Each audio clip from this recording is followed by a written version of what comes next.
Yeah. ada soal tentang nasib Kapolda Jabar ya, yang banyak disindir nih.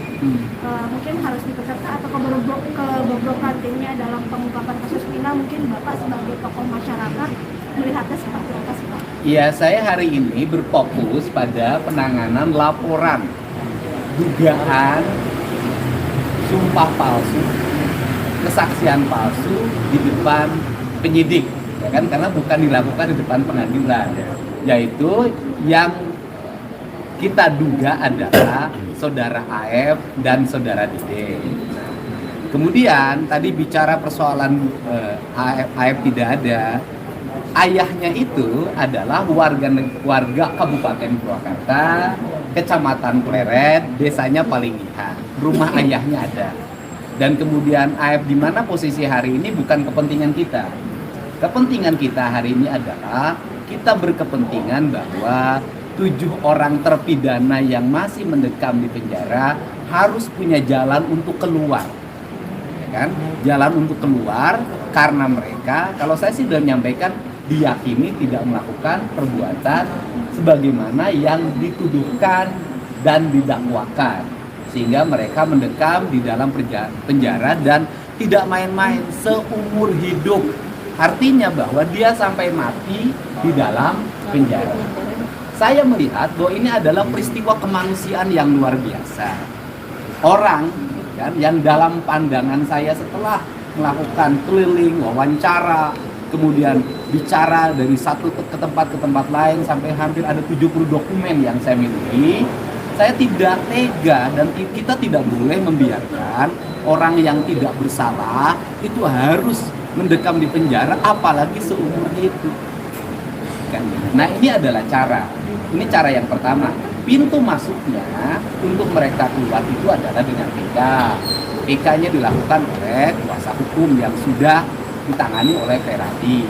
Nah, kemudian pintu-pintunya kan sudah disampaikan. Satu, pintunya melalui dugaan kesaksian palsu RT Pasren dan anaknya Abdul Kafir.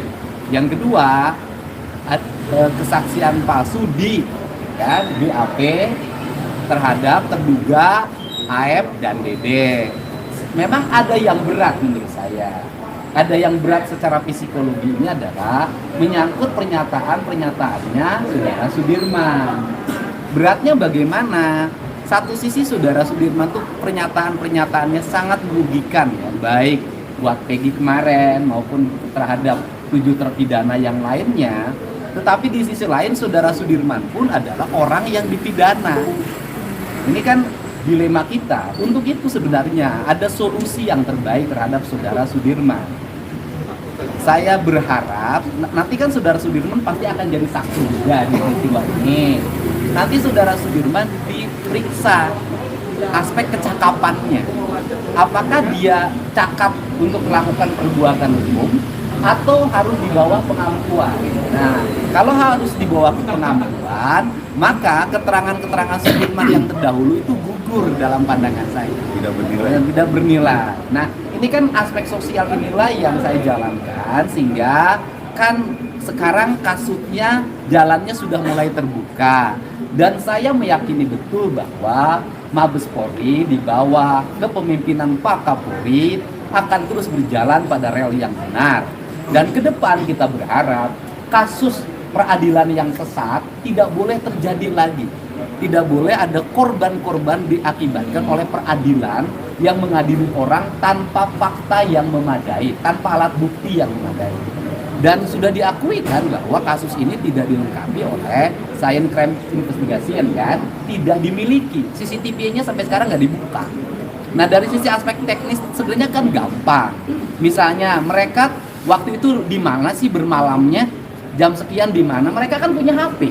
HP-nya kan sudah disita, tinggal dibuka saja HP-nya. Nanti kelihatan posisinya dan ini tidak bisa dibantah lagi karena aspek sains. Mudah-mudahan Pak Mabes Polri nanti akan menangani menggunakan pendekatan aspek sains, bukan katanya. Pak Bapak kan sudah menilai kalau terpidana ini tidak bersalah. Kemudian di sisi lain ada orang mati 2 orang. Lantas siapa yang bisa dituntut pertanggungjawaban atas kematian 2 orang ini? Apakah karena memang kecelakaan atau ada pembunuhnya gitu? Bertanya persoalan yang meninggal itu 2 orang sebenarnya bukan ranah saya. tetapi ranah kepolisian. Tetapi ini kan cara, kalau nanti kemudian 7 terpidana itu dibebaskan melalui PK, maka akan muncul pertanyaan berikutnya. Apa yang sebenarnya terjadi pada Eki dan Vina? Apakah ini kecelakaan murni atau pembunuhan? Kalau kecelakaan murni maka selesai. Begitu, berarti ada penanganan perkara yang salah. Kalau pembunuhan, nanti tinggal Mabes Polri mencari siapa pembunuh yang sebenarnya. Oke? Pak, terkait Cukup kan? Peggy Setiawan yang Cianjur itu kan kemarin Bapak juga sempat Iya, tes DNA-nya sudah, kemudian hari Senin akan diambil hasilnya dan kuasanya sudah diberikan penuh kepada saya untuk mengambilnya. Jadi mereka sudah tidak mencampuri lagi. Aman itu. Dan kenapa sih Peggy Cianjur saya lakukan tes DNA? Jangan sampai netizen ini, media sosial kita ini dikembangkan cocok logi. Nanti setiap ada namanya Peggy dicurigai, namanya Peggy dicurigai, kan kasihan. Untuk itu saya mengambil langkah untuk saudara Peggy Setiawan putra Pak Cecep dari Pacet Cianjur dilakukan tes DNA atas kesadaran mereka, sehingga cocok loginya nanti tidak boleh terjadi lagi. Pak, ini kata namanya memang kemarin kuasa hukum dari Pak RT sendiri kan Pak, bahwa Pak RT memberikan keterangan yang sebenar-benarnya. Nah, menurut Bapak pandangannya seperti apa nih Pak? Ya itu kan nanti dibuktikan saja keterangan Partai Pasra itu benar sesuai dengan fakta yang sesungguhnya, tinggal dijelaskan ke penyidik. Nanti kemudian beradu dengan saksi-saksi yang lain. Cukup kan? Pemanggilan yang untuk Pak RT itu sendiri Pak? Kenapa? Yang Pak RT Pasan mungkin ada jadwal pemanggilannya kapan nih? Oh, itu nanyanya jangan ke saya kan bukan penyidik. Harusnya tapi udah berapa belum gitu Pak? Oh belum, saya belum update urusan itu.